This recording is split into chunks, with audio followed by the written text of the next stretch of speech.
right, we're gonna make this quick.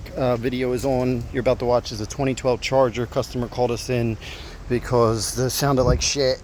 Somebody installed a system, sounded like shit, and they lost signal on the front speakers. So, well, it turned out to be front of the radio. So two things I want to address. The HVAC controls, the idea was to just kind of disconnect the screen and tuck it in the dash, if that's what we could figure out, if that even gave us an option.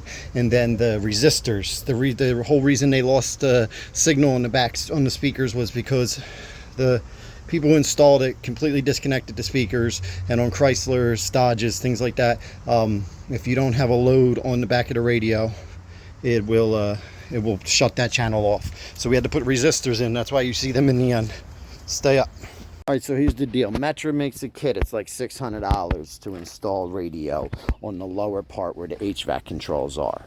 Hi Kitty and a couple other companies make these Androids online, and I've had a lot of conversations with these friggin' companies.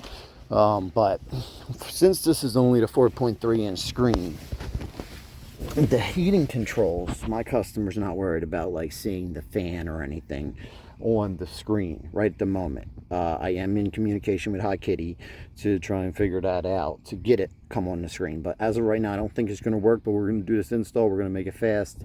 I need this for the company to see if the issues are, and I'm doing this also for people who, there's no videos on this online, so let's get it done. It's going to be easy to take this dash off. I'm not going to really go through that too much.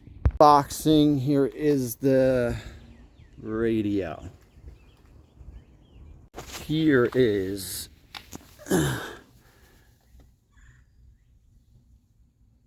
okay. Really, just basically, there are no there are no screws holding this dash on anywhere. So you're going to get a panel popper behind here, and you're going to pop this whole dash off.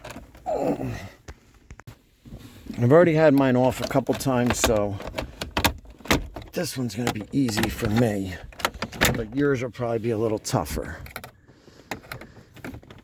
See, just tabs. All right, so let's disconnect all that. This is the back of the 4.3 screen. There's a plug here. You got to get a panel popper in and push that, and pulls out.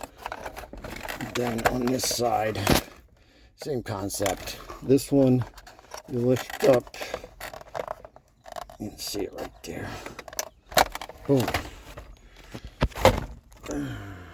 This is what you're stuck with when you have to take the whole radio bezel out.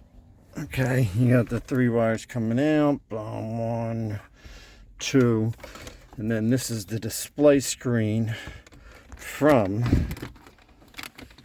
the back of this. Okay, so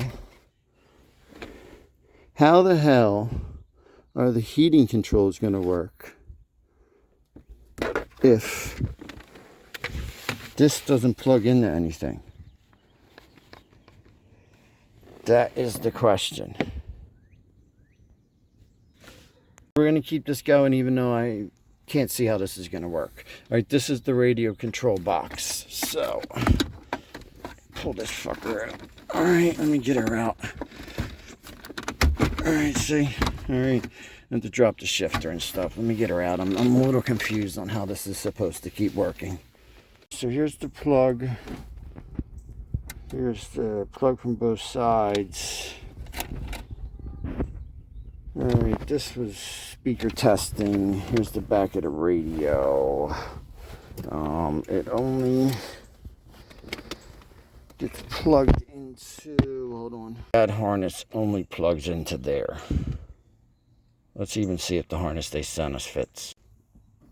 They didn't even send the right fucking harness. Frustrating as hell. Alright, there's the plug. There's some resistors we put into the back of it to trick the radio into thinking that there's still speakers on it. But this is the back of the radio. This is what it looks like. This is how it's plugged in. Alright, to sum up the video, if you made it this far, which I highly doubt anybody did, the plug didn't fit, couldn't put the radio in. Okay, what aggravates me about the whole situation is I will put screenshots up. I had massive communication with this company, Hi Kitty, about this Android before I even tried to install it. I knew it wasn't going to work, and I sent them pictures, and I uploaded everything, and it's a So stay away, okay? Stay away. It never worked. Plain and simple.